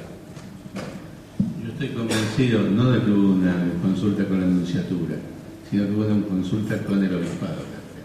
Eso está probado. Segurísimo. Eso está probado. Con la Nunciatura es otra historia, porque el nuncio es el embajador del Vaticano. ¿Más preguntas? Dari. Bueno, acá. Dani y Mario. Mi pregunta, Felipe, es, mencionaste, un rabino joven tenía dudas de qué era lo que tenías que hacer cuando te escuchabas con el lado. En algún momento de toda tu estadía en el sur, ¿te cruzaste con algún capellán o un capellán católico que sea de oficio, capellán del ejército? ¿Sabés qué hacían? El único momento en que yo me encontré con un capellán católico, en realidad, del ejército, fue en Comodoro Rivadavia. Inclusive hay unas cuantas fotos que publicó, una revista iba a publicar, que al final, digamos, no se publicó, pero que Hernán las consiguió, donde yo tuve un encuentro con un pastor, que se supone que iba a ejercer ese rol, y un capellán católico, digamos, del ejército, y hablé con él en ese momento, estando en Comodoro Rivadavia. Como nunca hubo capellanías hasta ese momento, mi amigo Paul me corrigió, pero quiero decirlo vos, Paul, digamos, si querés eso. Ahora contesto la pregunta, una pequeña digresión. Hay una pequeña digresión. En el año 1953 o 54 hay un decreto firmado por el presidente Perón creando la capellanía judía y designando al rabino Abraham Blum como capellán. No, nunca llegó a tomar la función, pero existe designación. Claro, me parece un dato importante porque desde lo académico se dice que nosotros éramos los primeros. Algo se hizo, se ve que, bueno, por supuesto el rabino Blum, conocido en sus vínculos con Perón desde lo histórico, no lo ejerció. En ese momento, Dani, yo tuve encuentro con un capellán y un poquito me contaba, francamente lo que escuchaba que me contaba que hacía no me modificaba mucho. O sea, en definitivo uno puede llegar a decir, tenés a un soldado adelante que tiene miedos, que tiene temores, que tiene ansias, que tiene dolores, que tiene preocupaciones. En principio lo que haces es pensarlo como una persona que te viene a ver como rabino y que también tiene esas características, aunque no sea una persona vestida de uniforme. O sea, en definitiva, cuando yo hablo de la experiencia del rol castrense, significa el rol específico en ese contexto. O sea, en definitiva, se trata de un ser humano que tiene el alma en pena y tiene el corazón aquejado. Y en ese sentido, bueno, vos te manejás bajo esos criterios, que por supuesto si lo haces con el corazón va a funcionar. Pero si uno de pronto, digamos, se hubiese un entrenamiento, si alguna vez, digamos, esto existe y se justifica por la cantidad de judíos que participen, ¿no es cierto? Y de pronto hay una decisión política de poder hacerlo, bueno, me parece que el perfil de un soldado con riesgo de guerra presentará determinadas características comunes a otros soldados que un rabino que tuviera esa especialidad, bueno, podría trabajar a priori para poder manejarlo, no simplemente basado en su nivel de creatividad, en su intuición y en su sentido, ¿no? Simplemente eso. Mario es. Ah, no, estaba antes. Sí. Me generó desde la comunicación que Felipe una inquietud. Si se planteó entre esos chicos, que si alguno de ellos moría en el combate en Malvinas, si estaba ahí, ¿cómo lo iba a enterrar? ¿Cómo lo iba a ayudar? Como esto yo lo hablé con los soldados ellos mismos no tenían esa duda. El miedo que ellos tenían se terminaba en el momento de la muerte. O sea, la cuestión administrativa, qué es lo que iba a ocurrir con sus cuerpos, o eventualmente alágica, dónde iban a ser enterrados o no, qué sé yo, no era un tema que ellos los aquejaban en particular. Ahora, desde el punto de vista institucional no es un tema que yo haya hablado ni con las autoridades de DAIA, que además casi no estuve con ellos porque fue un día me encontré y viajé al sur a la guerra inmediatamente después, y tampoco es un tema de qué pasa con un judío muerto, no lo encaré con el tema del ejército, o sea, no era un tema vigente en ese momento. Igual hay un dato que la DAIA, cuando viajó el rabino Dines, una de las preocupaciones que tenía la DAIA y que él tenía encomendada era justamente ver esto, si había soldados judíos muertos en Malvinas. En su momento el rabino Baruch Plamy se lo preguntó en el ejército y le dijeron: no se haga problema, rabino, los muertos son todos los nuestros. Son todos los nuestros. Mario.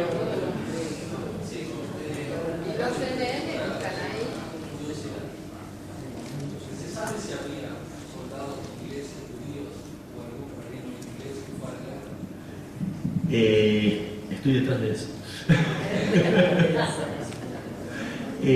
Sí, hay. Sí, no sé quiénes son, pero están. Hay, y lo que estoy tratando de encontrar es si hubo rabinos que los acompañaron, porque los ingleses tienen una tradición que viene ya desde el siglo XIX de que haya rabinos como capellanes en sus fuerzas armadas. Así que, o sea, no sé cómo habrán tomado las decisiones de quién viajó a la guerra de Malvinas o no, pero la posibilidad de que hubiera un rabino entre las tropas británicas es grande.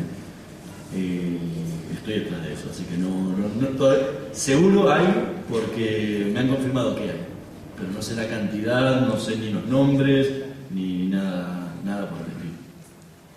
Igual hay un dicho muy interesante que fue muy polémico en la época, que no quiero citar de memoria porque me voy a equivocar, que fue una frase que dijo el por entonces ministro de Defensa de Israel, Ariel Sharon, donde decía que él no entendía que hacían judíos peleando contra judíos en una guerra como la guerra de Malvinas, que si querían pelear podían ir al ejército de Israel para defender al Estado, que lo necesitaban y mucho. Generó unas polémicas en Israel, en Argentina. No era lo que más nos ayudaba en un momento donde Llamas de Madariaga consideraba que los judíos no estaban haciendo nada por Malvinas.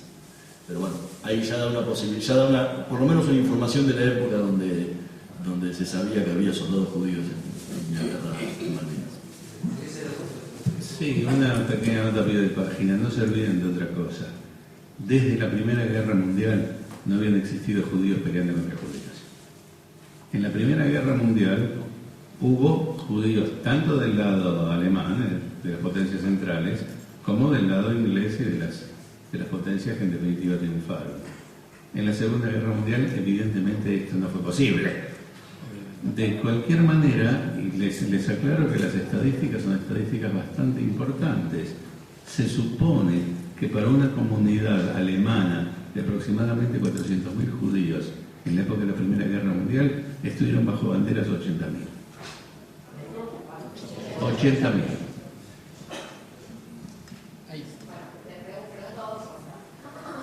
¿Cuál es la actitud de la comunidad cuando se entera de que los judíos no pueden viajar a Malvinas? Porque se tienen que quedar en el sur.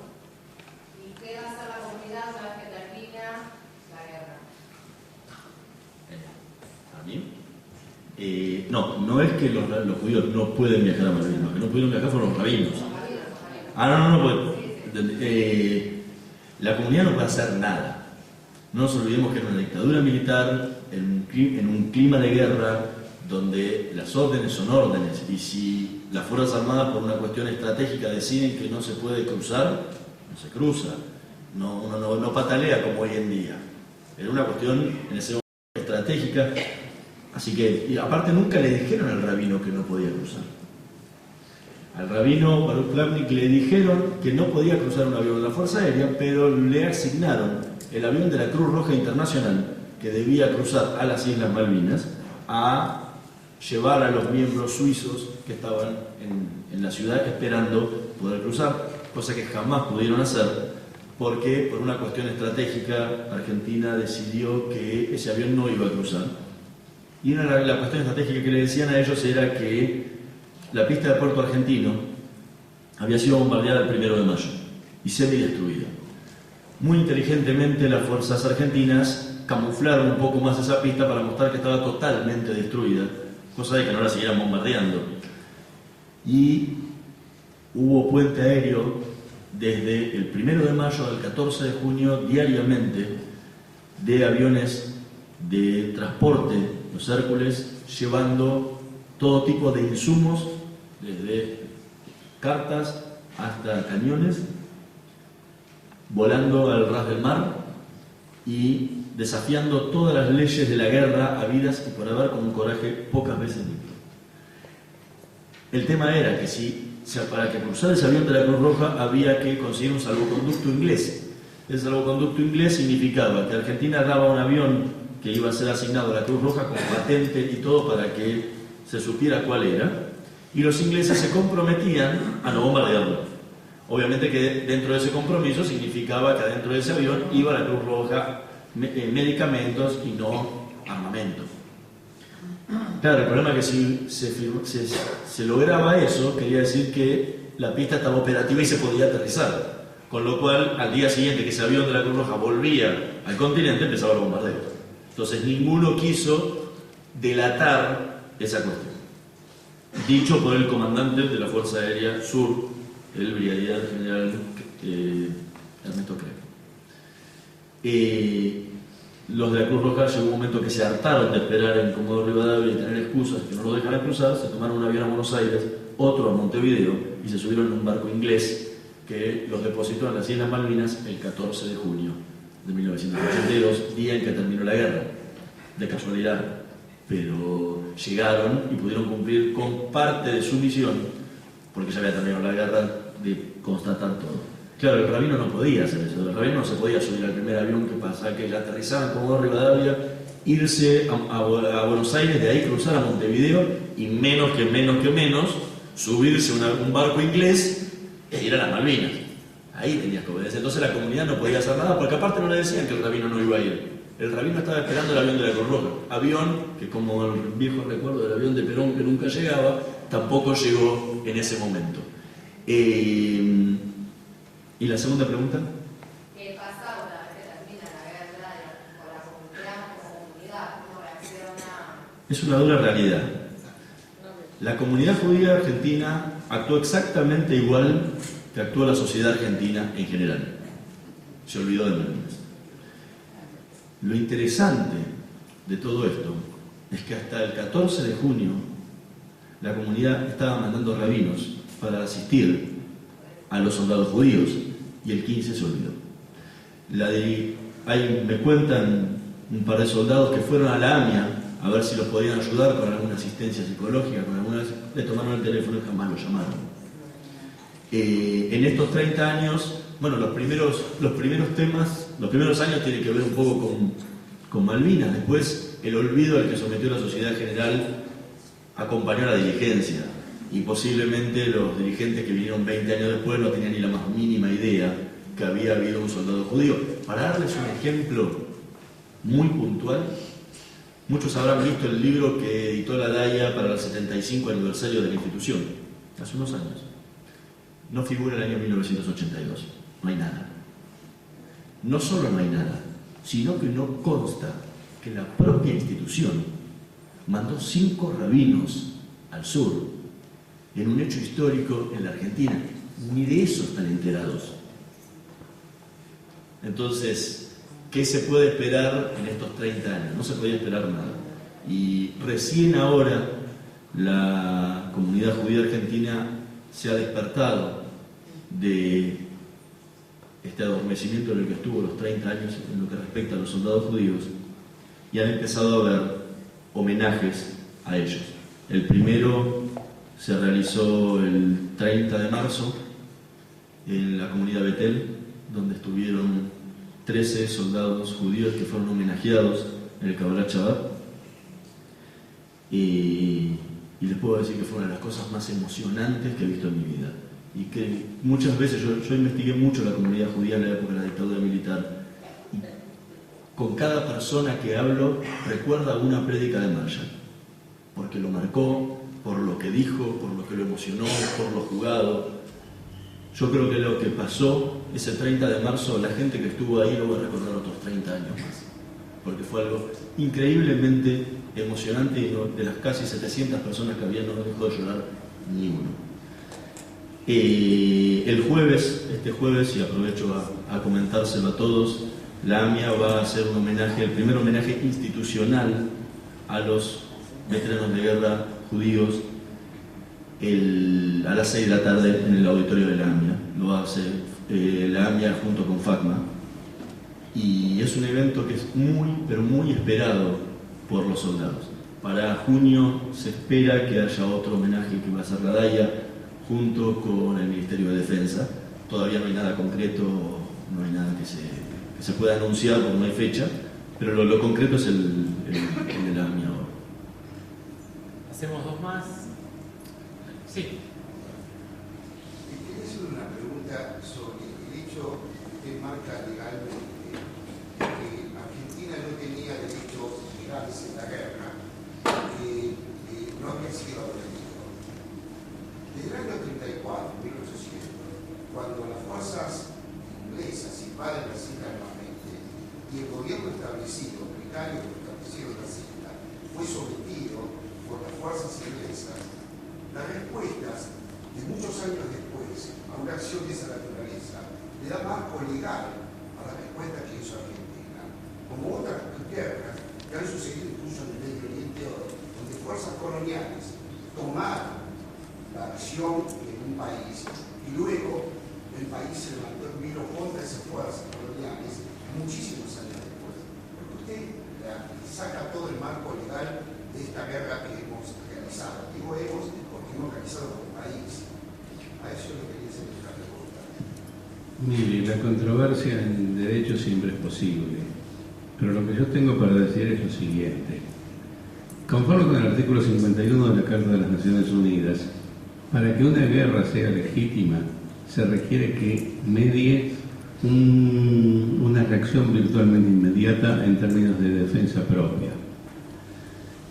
El tema del colonialismo es un tema que ha hecho correr mucha tinta, pero de cualquier manera, lo que se ha optado con la aquiescencia de todos los países africanos, por ejemplo, es respetar las reglas de nullius possidetis, es decir, de las fronteras establecidas por las potencias coloniales, porque se entendió que no correspondía de ninguna manera comenzar un proceso de revisión de fronteras a través de la guerra, así fuera anticolonialista. Yo personalmente estoy muy convencido de lo que le he dicho. Es cierto que en 1833 hubo un acto colonialista, sin lugar a dudas.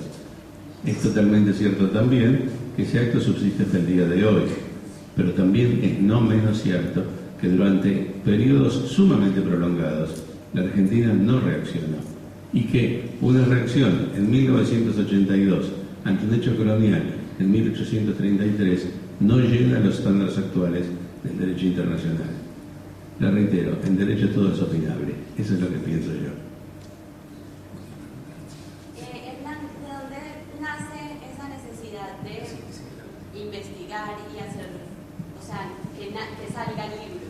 Perdón, es la última pregunta, pedimos disculpas a todos, pero para poder terminar el evento es la hora que habíamos planificado. El libro sale de una vieja investigación que yo venía haciendo sobre la comunidad judía y la dictadura militar en el año 1998. En ese momento leí en un viejo semanario que muchísimos recordarán aquí, que se llama Nueva Presencia, un pequeño artículo que decía 3 rabinos viajan a Malvinas. En ese momento eran los primeros 3 que viajaban, entonces el título era ese. Me quedó esa cuestión de 3 rabinos viajan a Malvinas. Estaba investigando sobre la dictadura militar y leía lo que pasaba con los desaparecidos y leía todo eso y digo, qué cosa rara. Lo guardé. Pasó el tiempo, tuve la posibilidad de dejarlo ahí guardadito y esperar un momento donde tener tiempo para investigarlo. Y cuando empecé a trabajar en el tema, empecé a darme cuenta de esas otras cosas que no solo era qué raro, sino era qué importante, porque empecé a encontrar información de lo que era la función de un capellán y del hito histórico que se estaba marcando. Y por el otro lado después, empezar a escuchar a los soldados judíos contar, tanto los que lo vivieron como los que lo necesitaron, de la importancia que tenía que ver con la llegada de un rabino. Y eso fue lo que más me decidió todavía a contar esta historia, que me permitía, aparte, contar la guerra de Malvinas desde un lado totalmente diferente al tradicional que contamos, o que contaron todos mis predecesores, sobre las cuestiones políticas, las cuestiones militares, las cuestiones internacionales, el egoísmo, las batallas. Era una forma de ver Malvinas desde un lado totalmente más humano, muchísimo más espiritual, que permitía darle una lectura diferente al conflicto. Eso terminó decidiéndome para llevar adelante la investigación. Bueno, agradecemos a todos la presencia. Antes unas palabras de cierre de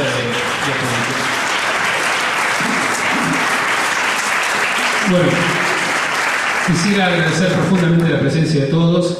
Quisiera agradecer profundamente a mis amigos aquí presentes, al doctor Paul Warshawski, el querido Paul, a Hernán Dobry y a Pablo Vinocourt. Quisiera que se vayan, digamos, con el recuerdo de todo esto y un pequeño obsequio simplemente porque de corazón vinieron y nos acompañaron en esta noche. Pido para ellos nuevamente un fuerte aplauso y bueno, nos estamos viendo.